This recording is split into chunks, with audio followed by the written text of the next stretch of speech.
하나님의 결국을 바라는 바보, 오늘 말씀의 주제입니다. 사는 모습을 보면 바보인데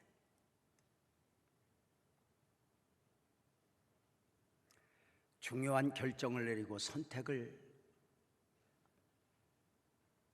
하노라면 어떻게 저렇게 바보가 있을 수 있을까 생각인데, 그의 삶의 결국을 보면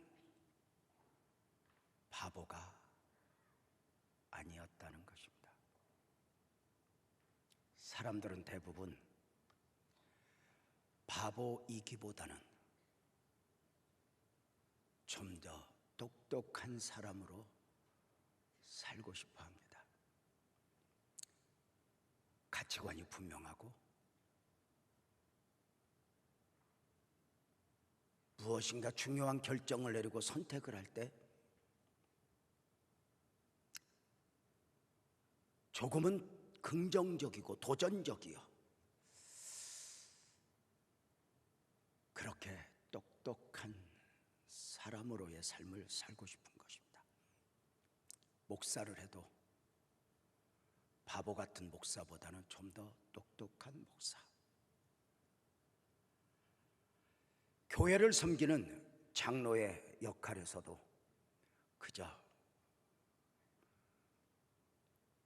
무엇을 모르는 듯 순종만 하는 바보 장로이기보다는 무엇인가 비전을 제시하고 이렇게 해야 합니다, 저렇게 해야 합니다, 의견을 제시할 수 있을 만큼 똑똑한 장로이길 원하는 것입니다. 세상은 그렇게 똑똑한 사람들이 만들어가는 것 같습니다. 그러나 그 똑똑한 사람들의 삶의 결국을 보노라면 그 똑똑함이 아닐 수 있었다는 것입니다. 사실 우리가 보이지 않는 하나님을 믿고 너희 안에 이 마음을 품으라, 예수님을 따라 예수님의 마음을 품고 살아간다는 것은 어쩌면 바보로의 삶이 아닐까? 예수님부터 그렇게 사셨잖아요.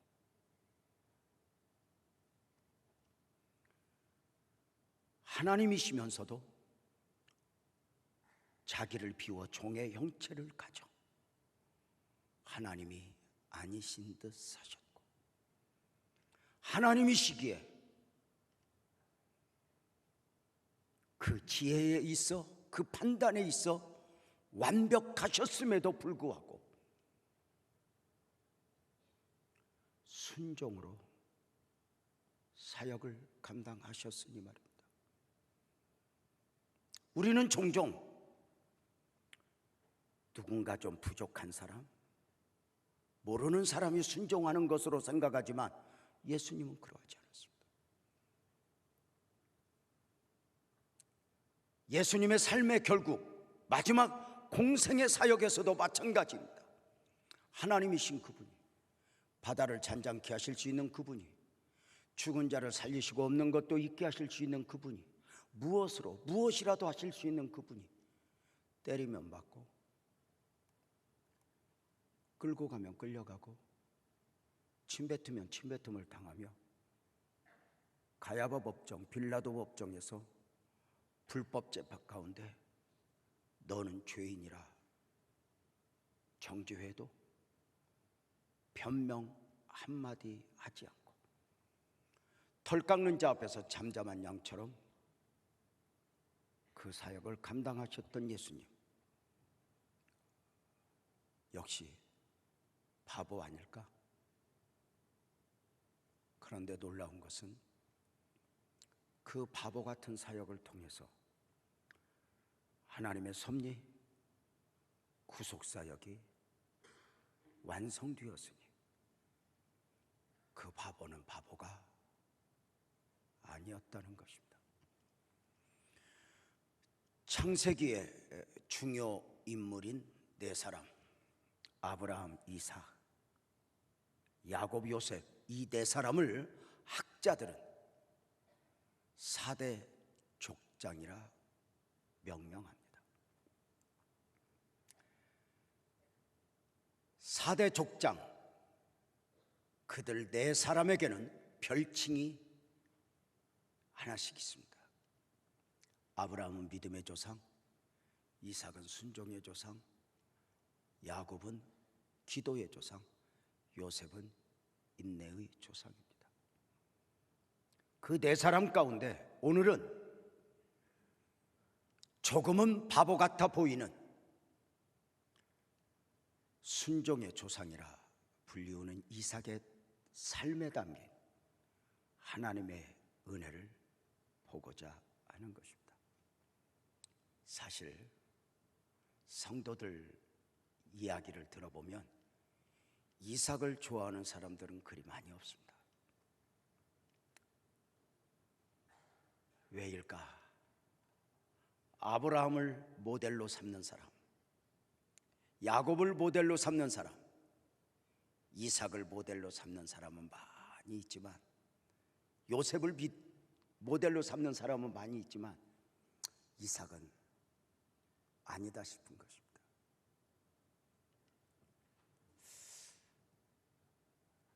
성경에서도 그러합니다. 창세기를 우선하여 보면 아브라함의 이야기, 야곱의 이야기, 요셉의 이야기는 많은 부분을 할애하여 저들의 삶을 이야기합니다. 그런데 이삭의 삶은, 이삭 이야기는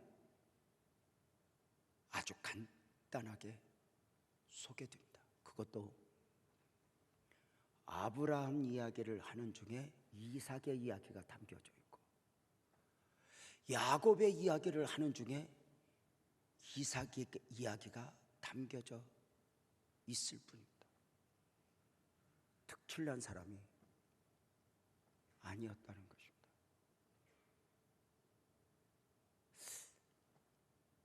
그런데 놀라운 것은 그 4대 족장들 가운데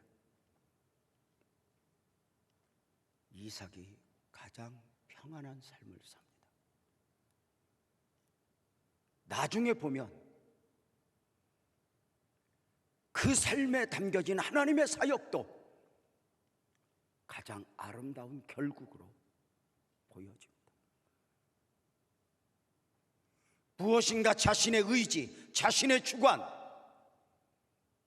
자신의 똑똑함으로 무엇을 이룬 것은 아닌데 이삭의 삶에 담겨진 하나님의 섭리는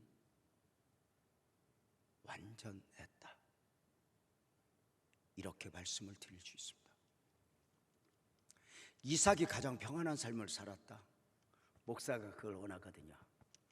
목회를 해도 좀 평안한 사역을 할 수 있으면 좋겠다. 선교사님들도 마찬가지일 거예요. 요동치는 선교사역보다는 좀 평안한 사역으로 말입니다.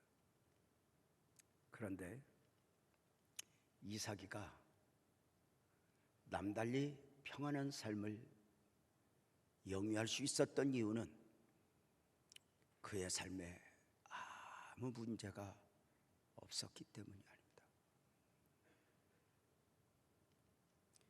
바보 이삭의 영성 가운데 하나는 문제를 문제로 만들어내지 않는 영성입니다. 똑같은 상황이 다른 사람 앞에 펼쳐졌으면 이 문제는 정말 큰 문제인데 이상하리만큼 이삭의 삶에서는 문제가 문제되지 않으니 문제로 만들어내지 않는 것 말입니다. 대표적으로 우리는 그 모습을 모리아 산에서 확인할 수 있습니다. 어느 날 아브라함에게 하나님의 이해할 수 없는 말씀이 들려집니다. 아브라함아, 네 아들 사랑하는 독자 이삭을 번제로 바쳐라. 이해가 되었을까? 아니죠. 네 아들을 선교사시켜 목사시켜 여기까지는 이해가 되지만 번제로 바쳐 어렵죠. 번제는 소나 양을 잡아서 각을 떠 가죽을 벗겨 불에 연기까지 몽땅 태워드리는 제사가 번제이죠. 아브라함이 믿는 하나님은, 저와 여러분이 믿는 하나님은 사람을 제물로 받으실 만큼 무자비한 하나님이 아니죠. 차라리 당신 자신이 제물이 될지언정, 당신의 아들을 제물로 내놓으실지언정,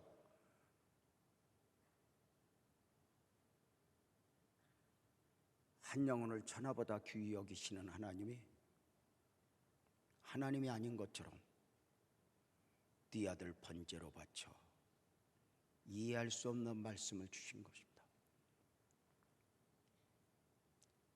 아브라함 또한 대단한 것은 하나님 왜요 묻지 않고 사랑하는 아들 독자 이삭을 데리고 3일 걸어 모리아산에 갑니다.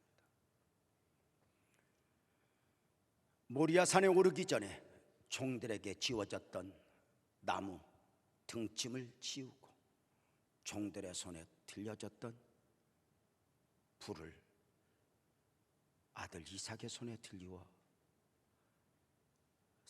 정상으로 올라가고 있습니다. 이삭이 궁금한 것입니다. 그래서 창세기 22장 7절에 이삭의 질문이 있어집니다. 아버지, 불과 나무는 여기 있는데 번제할 어린 양은 어디 있어요? 질문입니다. 아버지 아브라함은 있는 그대로 답을 할 수 없어 8절에 이렇게 대답을 합니다. 내 아들아, 번제할 어린 양은 하나님이 자기를 위하여 친히 준비하고 계실 거야. 그래요 아버지. 산에 올랐습니다. 제단을 쌓고 불을 피워 제사를 드릴 준비를 마친 후에 아브라함은 이삭을 불렀고 이삭아 이리와 그러더니 묶었습니다. 설명하고 묶은 게 아닙니다. 묶은 이삭을 뉘었고 칼로 찌릅니다. 설명해주고 갑니다. 그런데 바보 이삭은 묶이면 묶이고 뉘면 뉘고 눕고 칼로 찌르면 대주는 것입니다. 하나님의 특별한 섭리, 은혜가 아니었다면 이삭은 제물로 드려졌을 것입니다.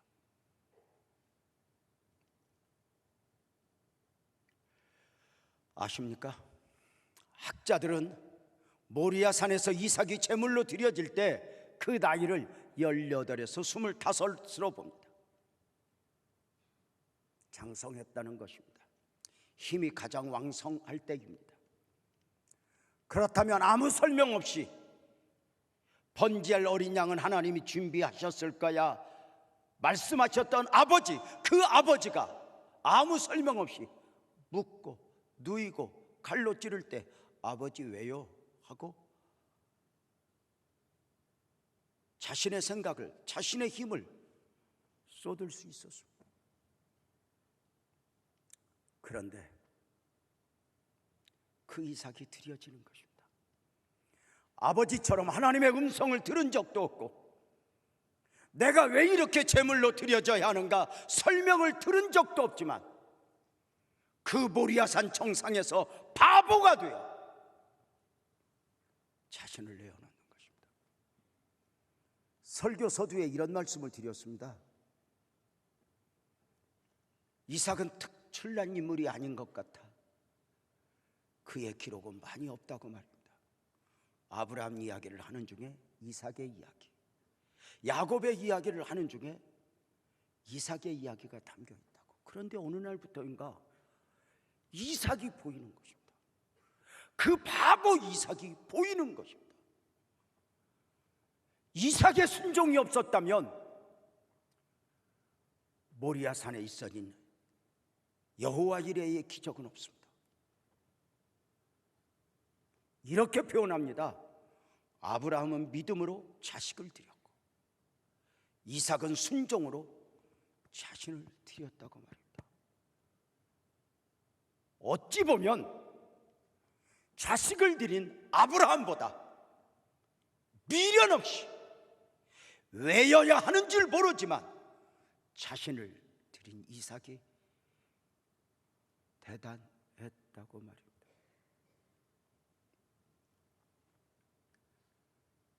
사대 족장 가운데 평안한 삶을 살았던 이삭, 문제가 없어서가 아닙니다. 더 좋은 환경에서가 아닙니다. 문제가 있었지만 그 수많은 문제들까지도 문제를 문제로 삼지 않았던 이삭의 삶에 사실 문제로 여기면 얼마나 많은 문제들이 있었겠어요. 이복형 이스마엘의 문제, 잘 아시는 대로 아버지 아브라함이 이복 형제로 이스마엘만 두었던 건 아니었어요. 이삭은 하나님의 은혜 가운데 100배의 축복을 경험한 사람입니다. 어느 날 그 하나님으로부터 받았던 복을 송두리째 빼앗겨 버렸습니다. 그는 오랜 날 동안 터를 일구었던 그 삶의 터전에서 쫓겨가야 했습니다. 그 버려진 황무지, 그 광야, 그곳에서 우물을 팝니다.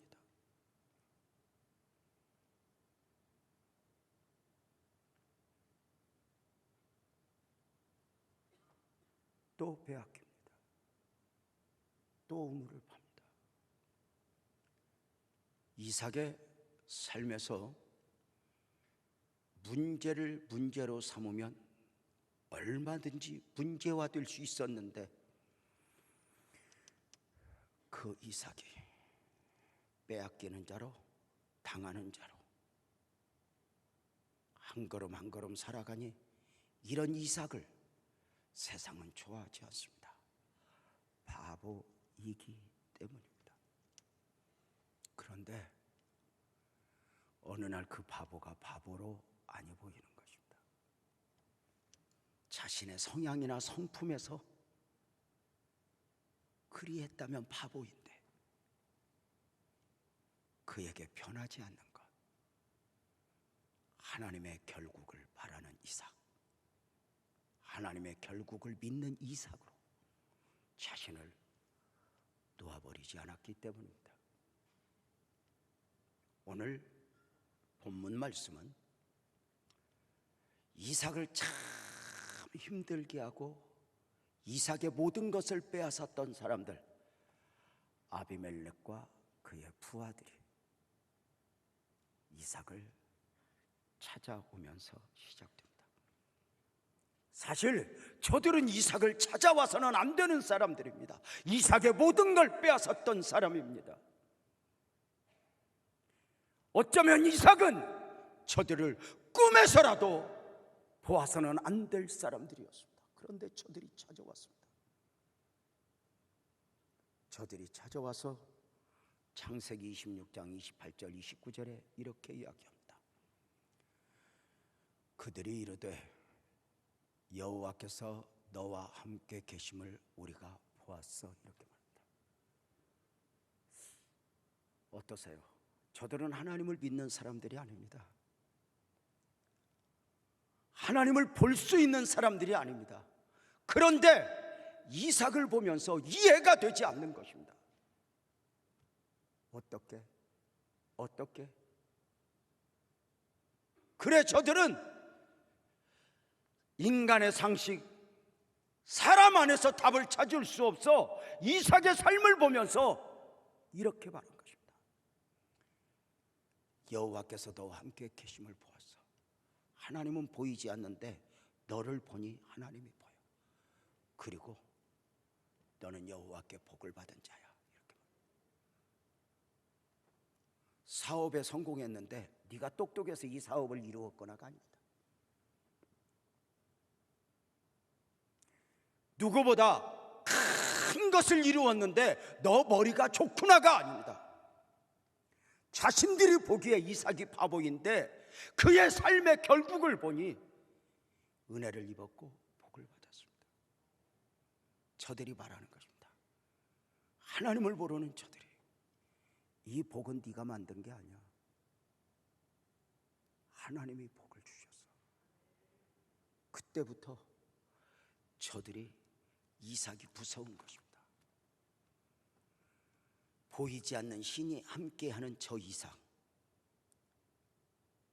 그 이삭이 무서운 것입니다. 이삭이 이만큼 은혜를 입을 수 있었던 것은 그의 삶의 영성, 문제가 있을 때의 문제와 씨름하지 않고 주파수를 하나님께 맞추어 하나님께 해답을 구하는 영성, 인간관계가 얽혔을 때 인간관계 안에서 누구 때문에 무엇 때문에 헐떡거리지 않고, 여러분 진짜 복음은 과거로부터 자유요 사람으로부터 자유입니다. 어떤 병분 앞에서든지 마귀는 누구 때문에 무엇 때문에 하며 과거에 매이게 하고 사람에게 매이게 합니다.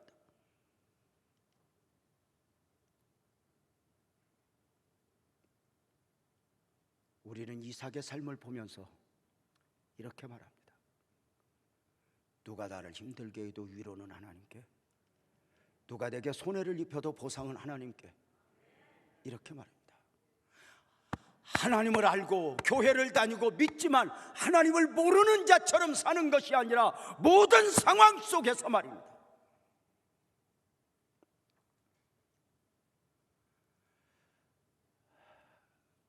이삭의 이야기 가운데 우물 사건을 좀 더 이야기하겠습니다. 100배의 축복을 받아 이제 됐다 싶었을 때 원수들은 이 이삭의 삶을 송두리째 흔들어 빼앗아가 버렸습니다. 이삭은 쫓겨 가족들과 함께 황무지 그곳에 가서 우물을 팝니다. 목축업을 하는 저들에게 있어 우물은 절대 필요입니다. 우물은 절대 자산가치입니다. 그런데 이 팔레스타인 지역의 지형의 특성상 팔레스타인 지역은 물이 스며드는 지역입니다. 우리 한반도 땅은 우물을 파면 그것이 먹을 수 있냐 없냐이지 적어도 물은 나옵니다. 그런데 팔레스타인 땅은 나오지 않습니다. 근데 이삭이가 우물을 파면 물이 나오는 것입니다. 저들이 그 땅을 빼앗습니다. 또 쫓겨가서 우물을 파면 또 나옵니다.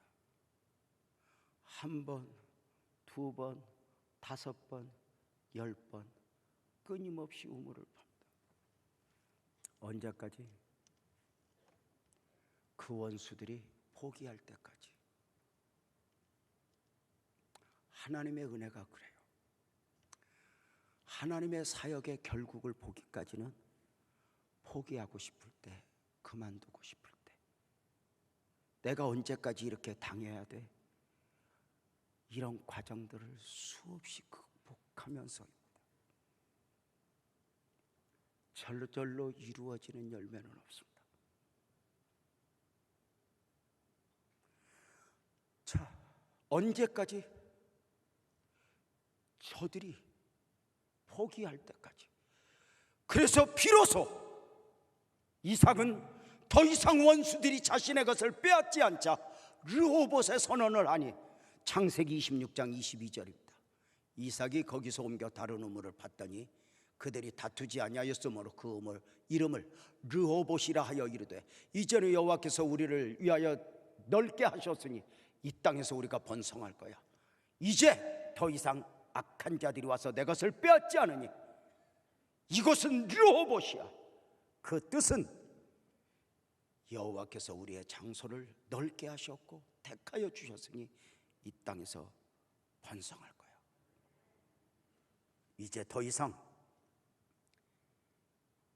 원수들이 이삭의 것을 빼앗지도 않고 이삭은 빼앗길 일도 없고, 그리고 서두에 말씀을 드렸던 대로 이삭의 삶에 있어 최고의 평안을 누리게 됩니다.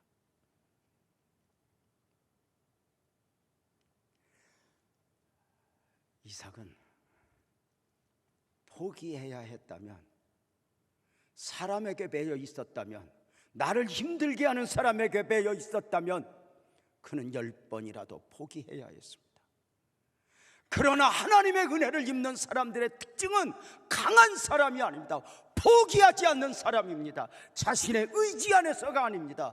하나님이 변하지 않기에 모든 상황 속에서 은혜 베푸실 그 하나님을 믿고 스스로 마지막을 만들고 스스로 포기하는 것이 아닙니다.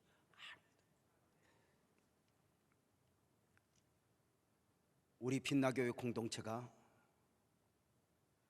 지난 34년의 역사의 흐름 가운데 이만큼의 공동체가 형성이 되었습니다. 평안이죠. 모든 것이 은혜이고 축복입니다. 더없이 감사하여 아무 할 말이 없습니다. 지금 우리 교회가 르호봇입니다. 여호와께서 장소를 넓게 하셨으니 여기서 우리는 부흥하리로다, 은혜를 입으리로다, 축복을 받으리로다. 그러나 이 르호봇의 선언이 있기까지 우리 빛나교회 역사에는 이제는 우리 마지막인가 보다, 이제는 끝났나 보다, 수많은 과정을 거쳐야 했습니다. 그때에 끊임없이 외쳤던 것이 영적 전쟁입니다. 문제와 씨름하지 않고 주파수를 맞춰 하나님과 씨름합시다. 인간관계 안에서 헐떡이지 말고, 누구 때문에 무엇 때문에 하지 말고 우리 주님 보고 갑시다. 자, 그러나 또 하나, 이만큼 은혜를 입은 것은, 이만큼 평안의 축복을 누리는 것은 문제가 없기 때문이 아닙니다. 어느 순간 우리 성도들이 문제를 문제로 삼지 않을 만큼 성숙해진 것입니다.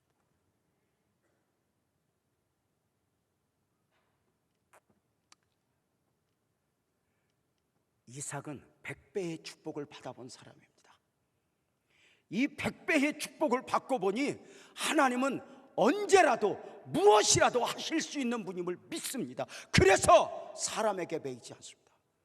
자신을 힘들게 한 사람들에게 매여 헐떡거리지 않습니다. 우선 내 삶에 아무 일이 펼쳐지지 않는다, 스스로 바보 같아 보여도 포기하지 않습니다.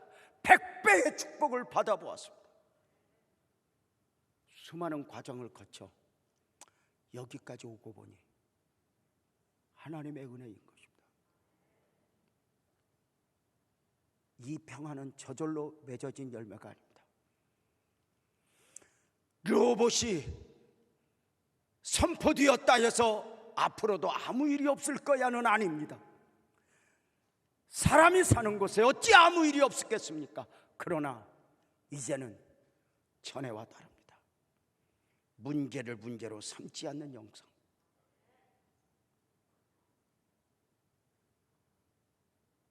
원수들이 이삭 앞에 무릎을 꿇기까지 이해가 안 되는 게 있었어요. 무엇이죠? 왜 이삭은 우물을 파면 물이 끊임없이 나오지? 자기들은 10번을 파도 100번을 파도 물 한 그릇 만나기 힘든데 어찌 이삭이가 물을 파면 하는 물이 나오지? 이해가 안 되는 것입니다. 저건 이삭이가 하는 게 아니야. 어느 순간 하나님이 보이는 것입니다. 100배의 축복을 받아본 이삭은 자신의 것을 빼앗는 사람에게 베이지 않습니다. 문제를 문제로 삼지 않는 것입니다. 저들이 더 이해가 안 가는 게 뭘까요? 뭘까요?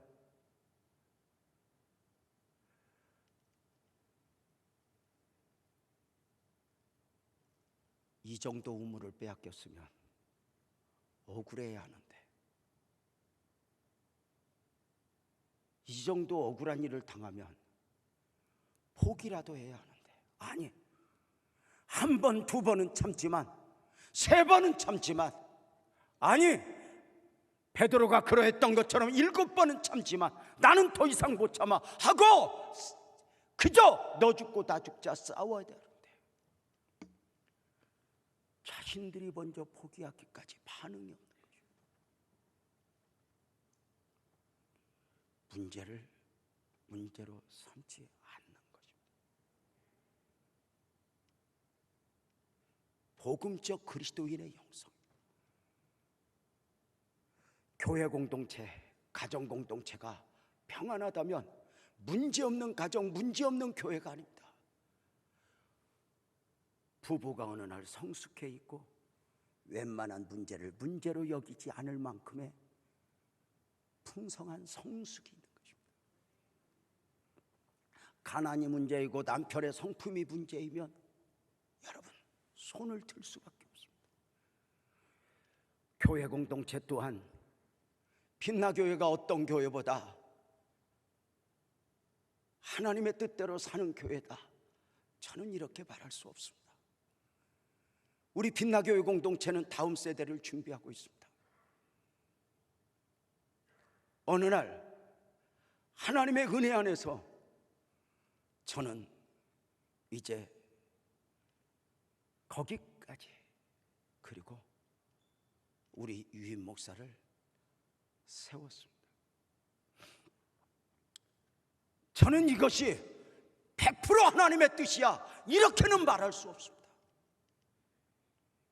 유임 목사를 세움도 이것이 하나님의 뜻이야, 이렇게 말할 수는 없습니다. 거기에 어찌 사심이 없겠습니까? 그래서 더 우는 것 아닙니까? 그래서 삼가 두렵고 떨림이 아닙니까?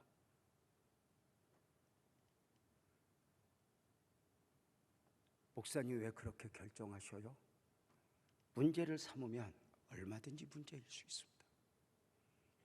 그런데 고맙게 우리 장로님들이, 권사님들이, 젊은 안수 집사들이 목사의 부족을, 유임 목사의 부족을 품어준 것입니다.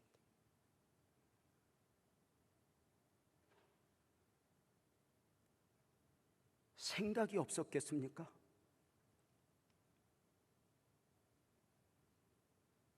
사랑하는 여러분,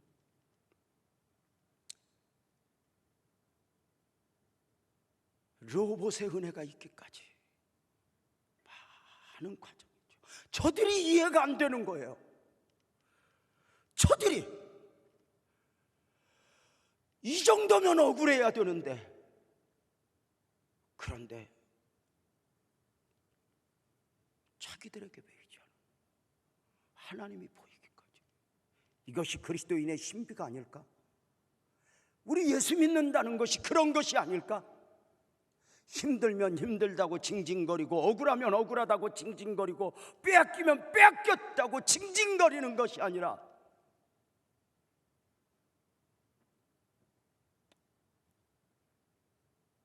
모든 상황 속에서 주님이 내리신 결정을 품는 것, 바보가 돼요. 권사님 한 분이 기도받으러 왔습니다. 목사님, 큰 병원으로 가래요. 건강해 보이는데 무슨 일 있어? 글쎄요, 의사의 표정이 좋질 않아요. 삼성병원으로 가라 해서요. 가야 돼요. 그렇구나. 좋은 결과 있으면 좋겠다.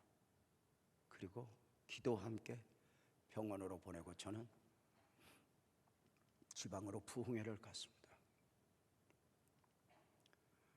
월요일 날 검사하러 갔던 권사님, 수요일 날 카톡으로 메시지가 왔습니다. 이렇게, 목사님 검사 결과 나왔어요. 어떻게? 이렇게, 목사님 죄송해요. 말기암이래요. 수술도 항암도 의미 없대요. 6개월 안에 하나님 앞에 가야 된대요. 제가 순간, 그도 전화하는 것이 무섭고 나도 전화하는 것이 무서워 카톡으로 답변한다. 어떡하냐? 이렇게 답장이 왔습니다. 목사님, 10분만 기다려 주세요. 내가 우리 남편과 함께 기도하고 답을 할게요. 그 자리에서 저도 10분을 기도합니다. 하나님 은혜 베풀어 주세요. 정확하게 10분 만에 카톡이 울려 보니 이렇게 답장이 왔습니다. 목사님 걱정 마삼. 말기암 하나님이 주신 선물로 받기로 남편과 함께 결정했음.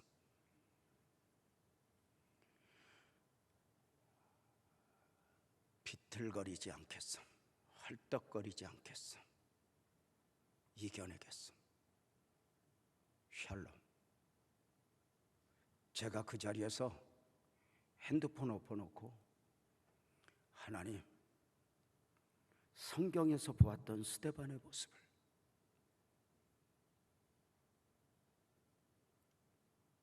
내가 우리 성도에게서 봅니다. 이 멋진 성도 주셔서 고맙습니다. 그는 그렇게 선언했기에 힘들어하지 않았던 건 아닙니다. 그러나 결국 그의 마지막, 의사가 정한 기간보다는 좀 더 살았지만 결국은 가장 아름다운 그림을 저에게 남겨주고 갔습니다.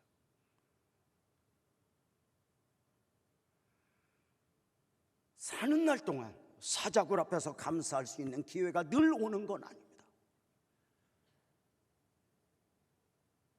가장 어렵고 힘들 때 문제를 문제화시키지 않고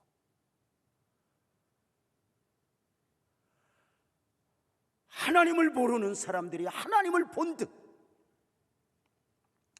지나온 날 우리 교회의 역사를 더듬어 보면 굵직굵직한 사건들이 있는데 그 중에 하나가 잘 아시는 바대로 첫 번째 성전 건축을 위해 성전 대지를 구입했다가 사기를 당한 사건입니다. 절망이었죠. 돈도 돈이지만 당시 교회가 너무 가난한 가운데 융자를 받아야 하는데 받을 수 없어 현대해상에 당시에 의논을 했더니 한 사람 앞에 2천만 원씩 신용으로 인감을 띄워주고 인감증명을 주면 내줄 수 있습니다 하고 광고를 했더니 그 가난한 성도들 21명이 인감을 띄워줬습니다. 4억 2천. 하늘이 노래졌습니다. 교회도 교회지만 저들은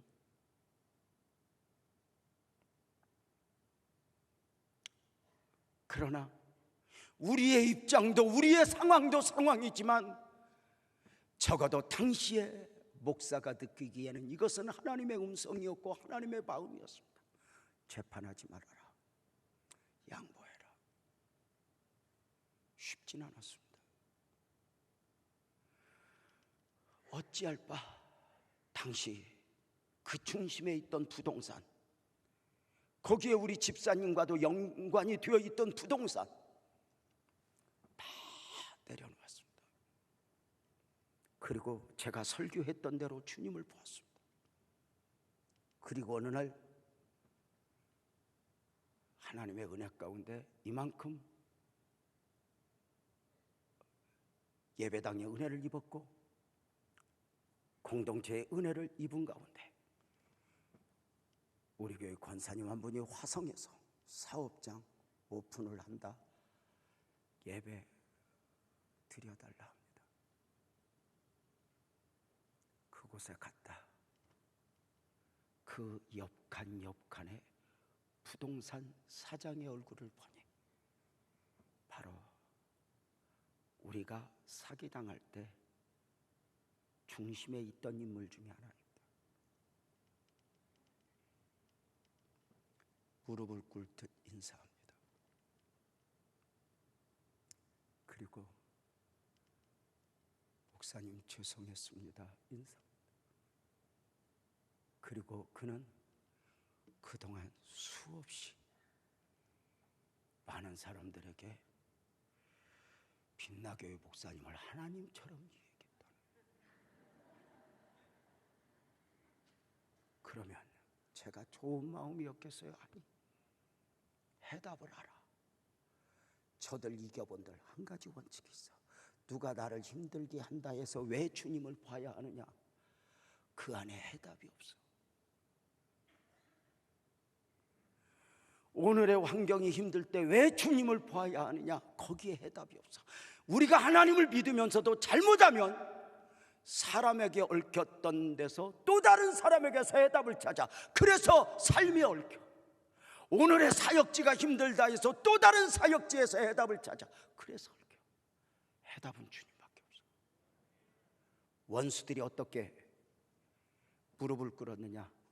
창세기 26장 28절에 보면은 저들이 이삭에게 와서 여호와께서 너와 함께 계심을 우리가 보았어. 이제 우리가 너 무서워. 네가 무서운 게 아니라 너와 함께 하시는 하나님이 무서워. 그래서 그 하나님을 볼 수 없으니 저들이 이렇게 말합니다. 우리 너와 나 사이에 화친 조약을 맺자. 너는 우리를 해하지 않고 나도 너를 해하지 않는 것으로 화친 조약을 맺자. 그런데요,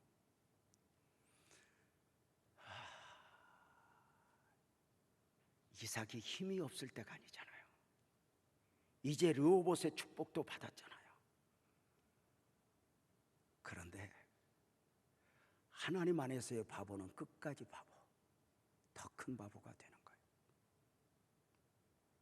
사람이 대부분 믿음 없을 때는, 가난할 때는 믿음으로 살다가 무엇인가 가진 뒤에는 믿음이 부분이 되어버리는 경우가 많아요. 힘이 없을 때는 하나님 뜻대로 하다가 힘을 가진 뒤에는 밑바닥이 나와요. 그 사람이 어떤 사람인가는 힘을 가져보면 알아요. 그 사람의 믿음이 어떠한가는 가난할 때, 병들 때 아는 게 아니에요. 여유가 있을 때 얼마든지 세상을 즐길 수 있는데 그는 누구인가? 이삭은 저들의 요구 앞에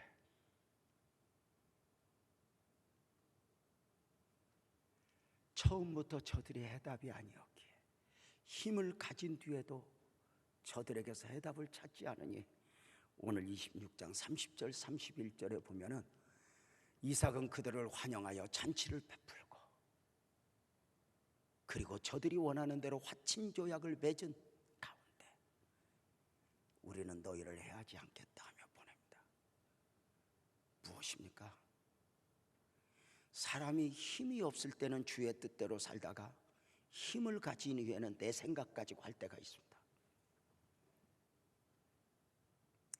그런데 바보 이삭은 끝까지 힘자랑하지 않습니다. 지금까지 은혜여야 있기에 앞으로도 은혜입니다. 우리가 좋아하는 다윗을 보십시오. 그는 물맷돌 하나로 곰을 이기고 사자를 이기고 골리앗을 이긴 사람입니다.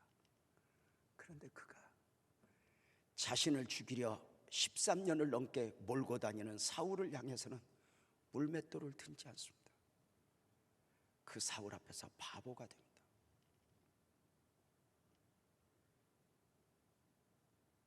나중에 사울이 죽었을 때 제일 통곡하고 슬퍼하며 울었던 사람이 다윗입니다. 만약에 제가 다윗이면 사울 죽고 나서 나는 온 동네 간증하고 다닐 거예요. 나 힘들게 하던 저놈 보라고. 근데 끝까지 그 내 마음에 들지 않는 사람 앞에서 하나님을 인정합니다. 내 마음에 들지 않는 결정, 내 마음에 들지 않는 사람 앞에서 표현되는 것이 인격이고 신앙 아니에요? 뭐가 그렇게 내 마음에 들어요? 여러분 잘 아시죠? 제가 얼마나 요셉을 좋아하는지. 어떤 요셉? 총리가 되기 전보다 총리가 되고 나서의 요셉을 저는 참 좋아합니다. 노예로 있을 때, 억울한 감옥 생활할 때는 믿음일 수 있어요. 노예 생활 10년, 감옥 생활 3년 마치고 그는 총리가 되었어요. 애굽의 2인자가 되었어요. 그러면 제가 만약에 요셉이면 제일 먼저 저는 제 한을 풀 거예요. 자신을 모함했던 여자 불러다가 내가 언제 너를 이렇게 말해요. 지나간 거 말하지 않아요. 끝까지 인간적이잖아요. 노예로 살 때 힘이 없어서 아버지를 찾지 않은 게 아니에요. 놀라운 건 요셉이 총리가 되고서 9년 동안 아버지를 향하여 가지 않아요. 얼마나 보고 싶어요. 얼마나 울었어요. 아버지가 보고 싶어. 근데 여기까지 인도하시고 만들어내신 하나님이 앞으로도 만들어내실 것이다. 힘이 없을 때뿐만 아니라 힘을 가진 뒤에도 내 힘으로 뭘 만들고 하나님이 했어, 이렇게 말하지 않고 끝까지 하나님이 하시기를 기다리는 거예요. 내가 만약에 요셉이었으면 총리 되자마자 말 12필 앞세우고 고향부터 갔을 거예요. 봐라 사람들아. 안 가요. 아니 비서라도 보내어서 우리 아버지 어떻게 계신가 봐 알아볼 거 아니에요. 근데 곡식을 사러 오기까지, 그 환경을 허락하시기까지 기다려요.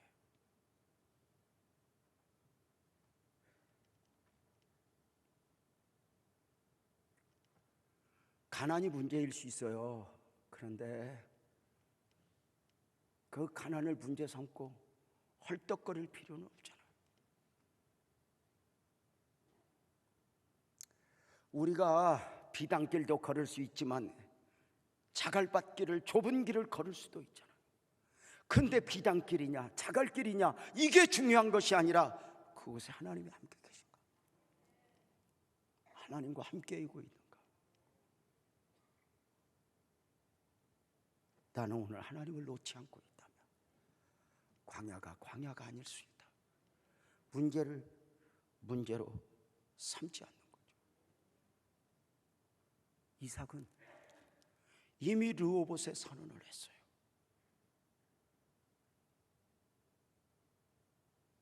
근데 끝까지 주님을 봐요. 사람에게 배워 헐떡거리지 않아야 되는 인간의 한계, 그것을 오늘 본문에서 봐요. 창세기 26장 29절을 보면 이삭의 원수들이 이렇게 말해요. 이삭아, 너는 우리를 해하지 마.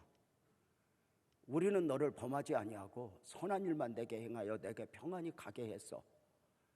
이제 너는 여호와께 복을 받았으니 우리 화친조약을 맺자. 옛날 좀 생각해봐. 우리가 너한테 얼마나 잘했는가. 땅 빼앗고 100배나 빼앗고 이것은 다 잊어버렸어. 이것은 힘들게 한 게 아니야. 자기 나라의 법칙으로 빼앗은 거기 때문에 잘못한 게 없어. 인간의 논리가 그래요. 맞냐 틀리냐 똑똑한 척 아무리 해봐도 똑똑이들이 나중에 다 바보가 돼요. 교회의 매력이 뭐예요? 밖에서 대단한 사람들이 이 안에 들어와서 종의 형체를 가지고 섬기는 자로 사는 거예요. 우리 교회도 정말 보기도 아까울 정도의 귀한 분들이 있는데 새 가족을 섬기고 화장실 청소를 하고,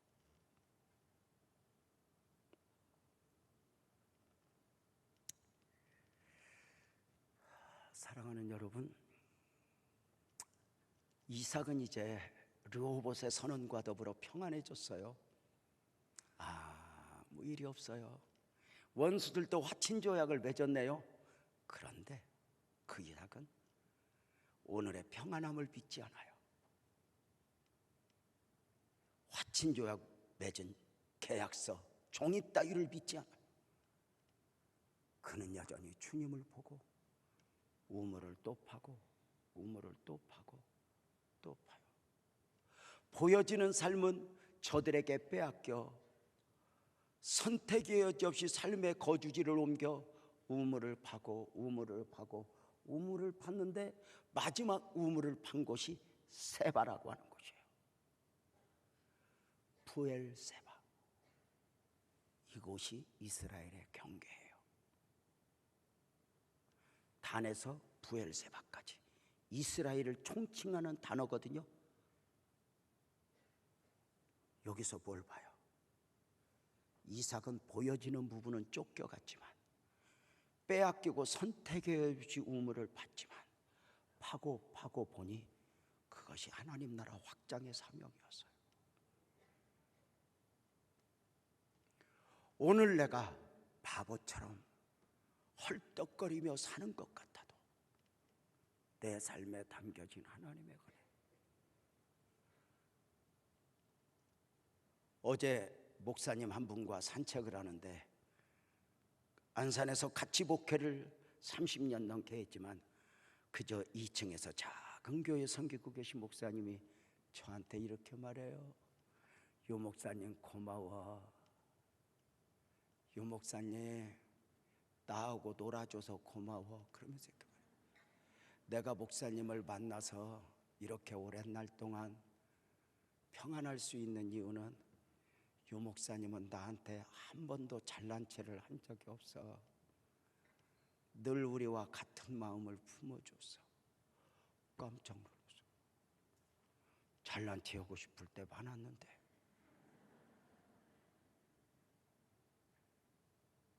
인간의 선택이, 결정이, 행위가 뭘 그렇게 선하고 아름다워. 한 가지 부족이지.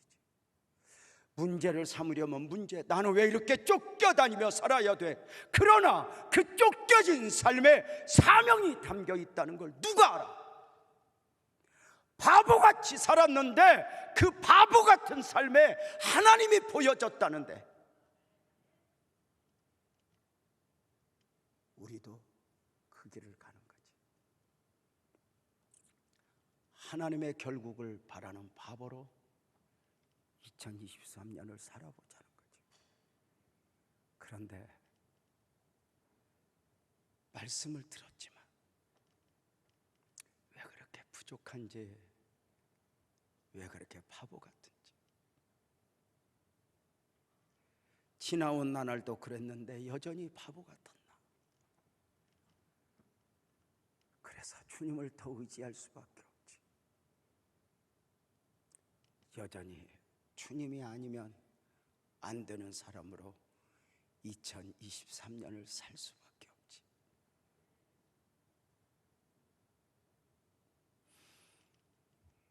아브라함이 대단한 것이 아니라, 이삭이 대단한 것이 아니라 그를 놓아버리지 않았던 하나님, 그 하나님을 잡고 포기하지 않았던 저들. 주님, 나도 주님 아니면 안 됩니다.